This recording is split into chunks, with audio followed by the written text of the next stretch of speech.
तो हम रतिया भर दिनवा भर लोकगीत गावता धुन गावत रह जाए, दिन भर गावत रह जाए, लेकिन एक ऐसा चीज सुनावत है जबन आप लोग के भी अच्छा लगे या तनी समय से आप लोग के भी तनिकी सा बोरियस महसूस ना हुई। दो चार लाइन का गीत बा, लेकिन कवि को लिखने वाले को हम धन्यवाद देना चाहते हैं। बा प्रतापगढ़ बार प्रयागराज इलाहाबाद का धरती, हर वैरायटी आप लोग सुनेला, यह तो आप लोगन का खूबसूरती बा। कैसे मास्टर बा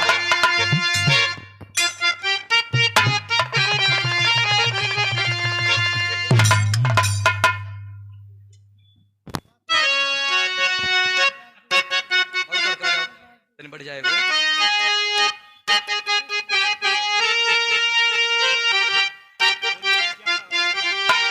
आहा तरज के तना बढ़िया बा। अरे कि साहब बीना टिकुली साहब बीना टिकुली, अरे सुना बाली ना रहो साहब बीना टिकुली, सुना बाली ना रहो साहब बीना टिकुली।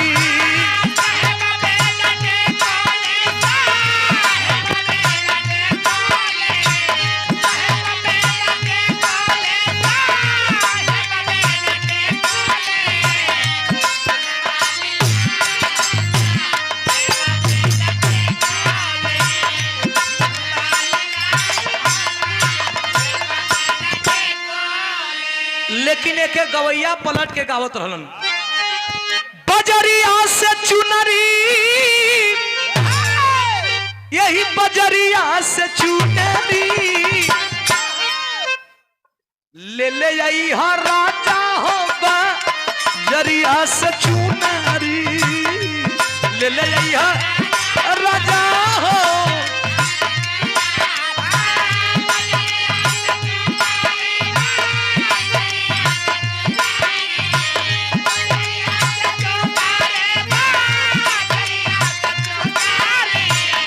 ले ले आई हा राजा हो, बजरिया से चुनरी।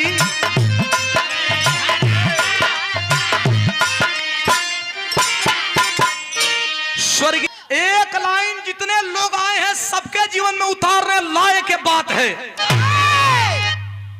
संतोष भैया, ये जो मैं गीत गा रहा हूं, इस गीत को लिखने वाले हम लोगों के बीच में स्वर्गीय हो चुके हैं। एक बार बिरहा मेरा राम जन्म जबाज टोपी वाले का नाम आप लोग सुने होंगे, उनके साथ मैं लगभग 3-4 वर्ष पहले गा रहा था, उम्र और छोट रहल। कहते हैं कि दढ़िया एगो गाना को शूटिंग खातिर बढ़ेले बनी, हम दाढ़ी कलकुलाला ना रखीला।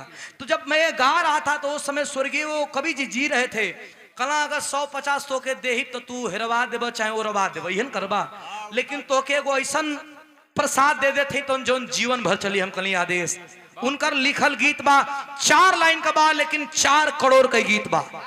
कैसे मास्टर?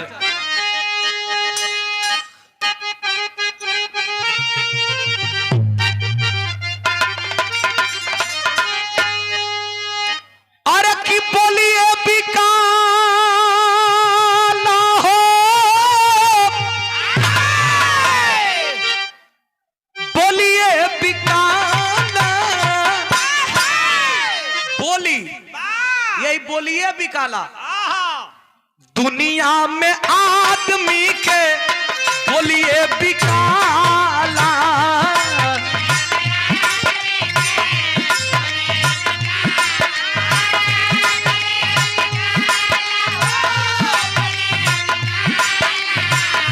बोलिए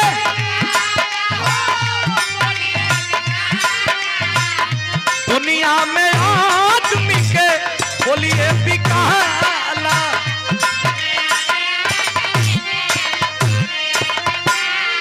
इंसान के आप लोग बैठ जाएं, आप लोग बैठ जाएं। इंसान का बोली बिकाला। अच्छा कैसे बोली बिकाला हम बताई? बोली ऐसे बिकाला कि सुधीर लाल गावत आलन तो इनकर बोली का कीमत कुछ और बा। यही मंचवा पर हमरे गुरुजी विजय लाल यादव गए हैं तो उनकर बोली का कीमत कुछ और बा। यही मंच ये माइक ये मशीन इतना लोग बैठल बानी, अगर एजा भरत शर्मा ब्याह जी, खेसारी लाल जी, पवन सिंह जी वो लोग गए हैं तो उनकर बोली का कीमत कुछ और बा। लेकिन बोली का कीमत जगह जगह इंसान का कीमत ना होला, बोली का कीमत होला। इंसान का कीमत ना होला, बोली का कीमत होला। और हम लोगों के बीच में अतिथि का सम्मान एक माला से हमू कर देते। आज नहीं हमारे धीरज ओझा जी अभिभावक, सम्मान है, अतिथियों का सम्मान जरूरी है। चूंकि हिंदुस्तान में अतिथि को देवता के रूप में माना जाता है। मैं तो खुद यहाँ पे एक दूसरे राज्य से आया कलाकार हूं, लेकिन सौभाग्य है कि आप लोगों ने, कमेटी के लोगों ने, बड़े बड़े नेताओं कार्यकर्ताओं को जुटा करके हमें इसका सौभाग्य प्राप्त किया। स्वागत करने का ताली बजा करके सम्मान करेंगे।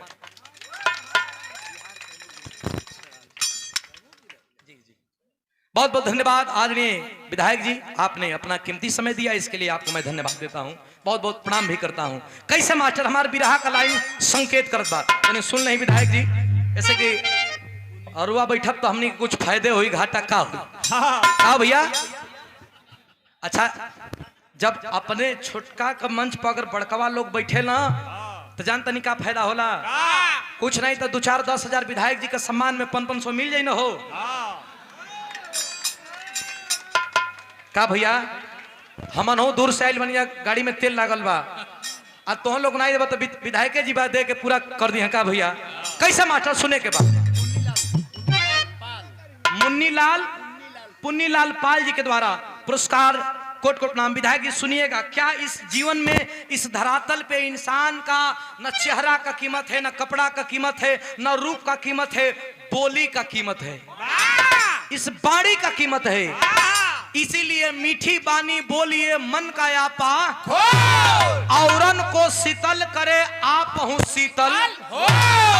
अच्छा, हम कहलिए ना कि हई माइक पर हम गावत नहीं तो हमार कीमत कुछ और बा विधायक जी। यही जा खेसारी जी, पवन जी यहाँ तो उनकर कीमत कुछ और बा। अच्छा, एगो सबसे बड़ी बात बताई, हमनी के हिंदुस्तान के सबसे बड़ा अरबपति पूंजीवाद मुकेश अंबानी जी का लड़का का बियाह भइल, जिनकर बियाह में अमेरिका का सिंगर आयल है, जो गायक आयल है, जो उनका नाम रहा जस्टिन बीबर।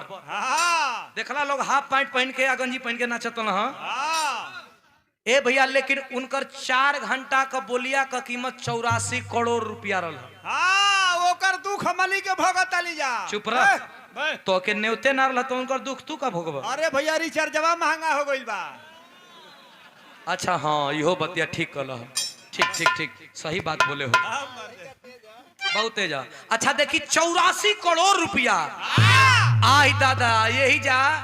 हम कैमूर से आई कब के 30,000 दे दिया, तो आदमी कहे 30,000 लेबो, तो इहो भैया हमनी के मजबूरी बा। तो सब बोली का कीमत बा। पहली बंद में बोली का कीमत बताओ थे, 4 लाइन का गीत ये बा, लेकिन 4 करोड़ का गीत बा। 20-25 हजार लेके 4 करोड़ का बात बता के जाता नहीं। कैसे मास्टर? भैया भरत जी रहले, अयोध्या की बात बता रहा हूं, बोली की कीमत क्या है। भैया भरत जी रहले, जग में महान हो, जग में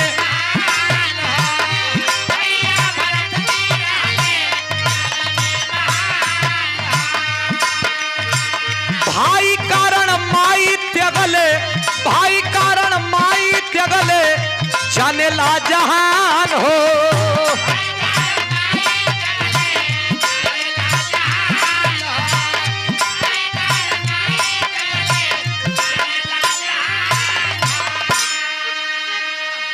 बोलिए सही तो कोई, अरे दुश्मन कहा। भैया भरत जी और राम जी, एक संवाद बता रहा हूं। जब राजा दशरथ घोषित कर दिए कि मेरा बेटा राम राजा बनेंगे, माई कैकई के बर्दाश्त ना भइल। माई कैकई कहली कि हमके वरदान जौन तू हमके देले रह देवासुर संग्राम में वो हमके बर वापस चाही। पहला बर कि अयोध्या का राजा राम ना बनिह, अयोध्या का राजा भरत बनिह।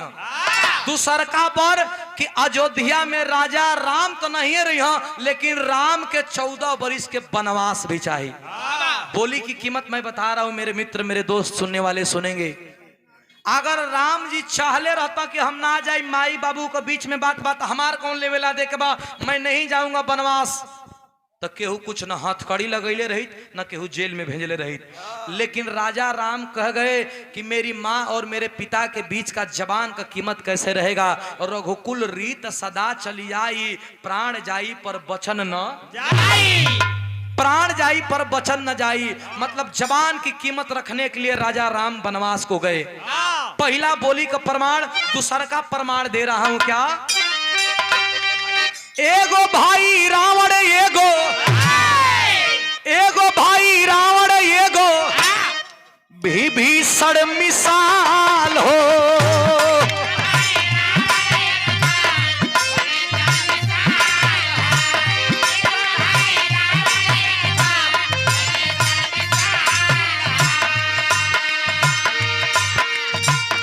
बोलिए के कारण गईले, बोलिए के कारण गईले लंका से निकाल हो।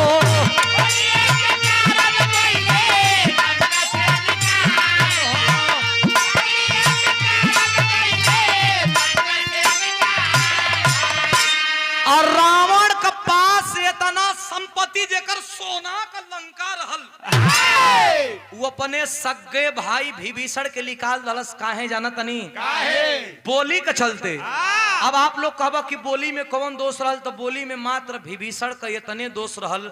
रावण कहलस कि श्री मत लगाओ, मत लगाओ।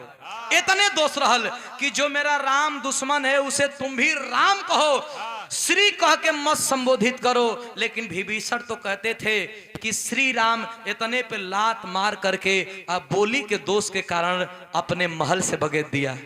अच्छा हम कहता नहीं कि राम जी भालू बंदर के लेके गए तो लंका फतेह होकर के जीत के आ गए। आदमी के लेके गई रहता तो वो मार के रहता। जानता नहीं कैसे कैसे भालू बंदर के न सोना से मतलब बा, न चांदी से मतलब बा, न हीरा से मतलब बा। जे हरे सुतला जे हरे राम बैठना वो हरे संगे संगे बैठ गया। अगर आदमी गई रहता तो सोना का लंका देख के रतिया रती पलट गई रहता। पलट गया रहता कि ना भैया। आदमी के मन में लालच बा, जाके धीरे धीरे रावण से रिश्तेदारी जोड़े लगता कि भैया रावण ई सोनवा का महलिया अपने परे लखा। तो कहत कि हाँ, तो कहता कि एक आध गो खाली में से ढेर ना एक आध गो सोना का जंगला खाली दे दो खिड़की। और राम के तू थोड़े मरब, राम तो हमारे बगलिए में सुतल नटई दबा के मुआ दे। मन में आदमी का लालच ही हो गई बा। अच्छा कहाँ जानता नहीं काहे लालच भइल बा। गाजीपुर में देखनी है ना खाली एक बिता का जमीन खातिर एगो लइका अपन माइयो के मार दिलस हो, अपन बहन के भी मार दिलस, अपन बाबू के भी मार दिलस। देखनी है सभे नु। तो इतना मन में आदमी का लालच हो गई बा कि जमीन रुपया पैसा का आगे रिश्ता का भी तारम तार होता, समाज में भी तारम तार होता है। आदमी के लोभ छिके बा कितना कमाई कितना कमाई कितना कमाई। हमके न हम गावत तनी पैसा मिलत जाई तो हम अपन समय बढ़ावत जाई, बढ़ावत जाई कि ना भैया। प्रमाण देथो का भैया।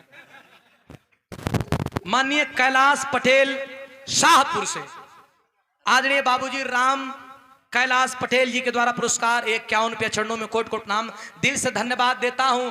इसलिए कहता हूं कि बोली के चलते विभीषण के लंका से हटा देवल गई। एगो बोली का प्रमाण और बा कैसे। अरे बोलिए से कोयल कोई कौआ कहाला, बोलिए से कोयल कोई कौआ कहाला। है नीब का पेड़ पर एक कोरी कोयल बैठा रही एक कोरी कौआ बैठा रही, तो करिए रंग को कोयलियो बिया करिए रंग को कौआ। ये तरह समझ में ना आई। लेकिन कौआ बोली तो काव काव काव करी, आ कोयल बोली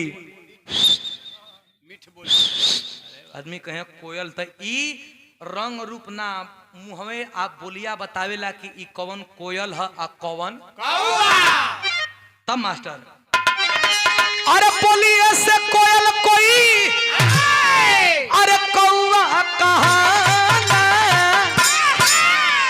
ए पंचो दुनिया में आदमी के बोलिए बिकाला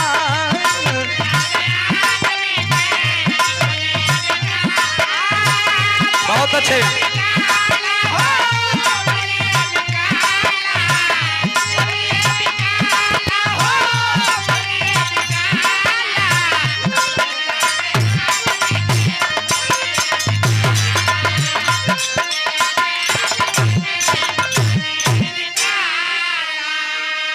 एक लाइन सबका खातिन आपो खातिन हमरो खातिन आपो को घर में बहन बेटी वाली हमरो घर में बहन बेटी वाली आपो को घर में माई वाली हमरो घर में माई वाली एक लाइन बहन बेटियन खातिन बोली का है भैया बोली का है हीरवा बोली का है पंचो बोली के कैसे बोले के चाहिए अगर हैजा हम बिहार से गावे आइल बानी भैया अगर केहू सामने से खड़ा होके गाड़ियों दे दही कि बैठ सारे तो के गावे नहीं खे आवल तो हमहू जबान लड़ा देव तो आदमी कहे कि गैला से तो ठीक लेकिन बदतमीज रल है ऐसे की जनता हमार भगवान है ना हम आइल बानी बिहार से बिरहा गावे केहू से झगड़ा करे अगर केहू गाड़ियों दे दही अगर हम चुपचाप सह ले तो आदमी कहे कि जाए दहो आदमी बोलना हाँ गरियाला हाँ लेकिन बिहार वाला लड़का जवाब ना दिल तो बोली का बोले का भी एगो ढंग होखे के लेकिन माता बहन का बोली का ढंग कैसे होला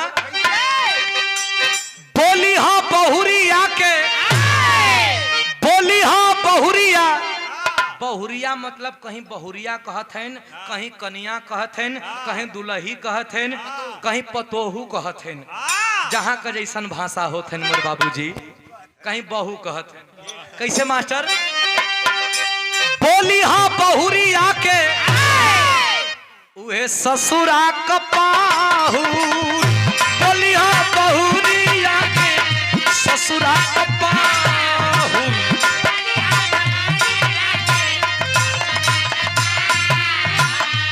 केहू कनिक लागे केहू कनिक लागे केहू कमाहू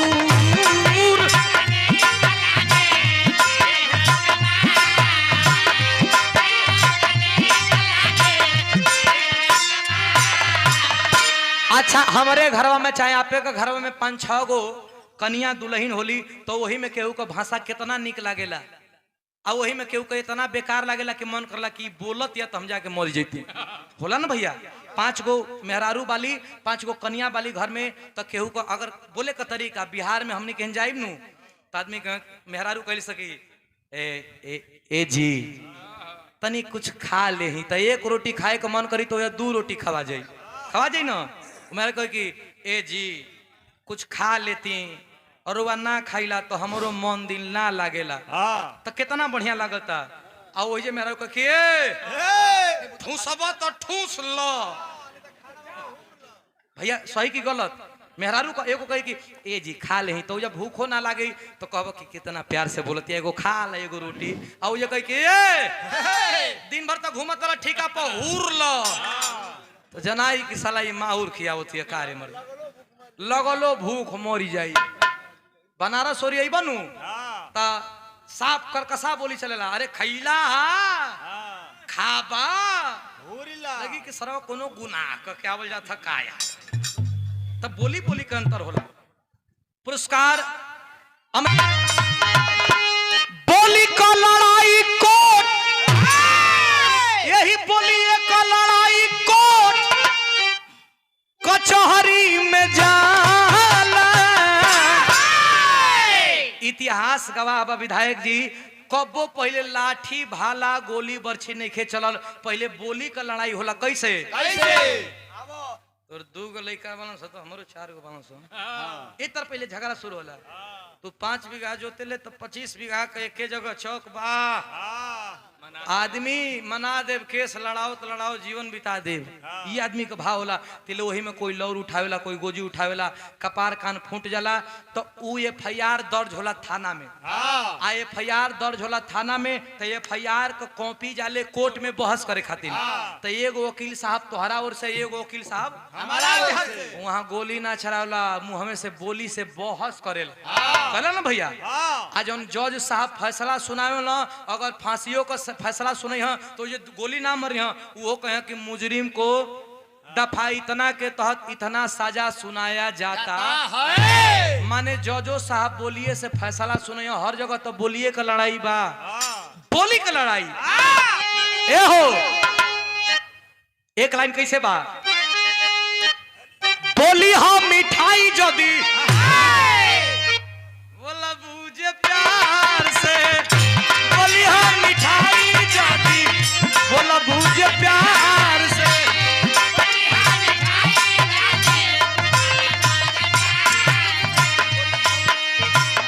बोलिए से सौदा भी काला बाजार में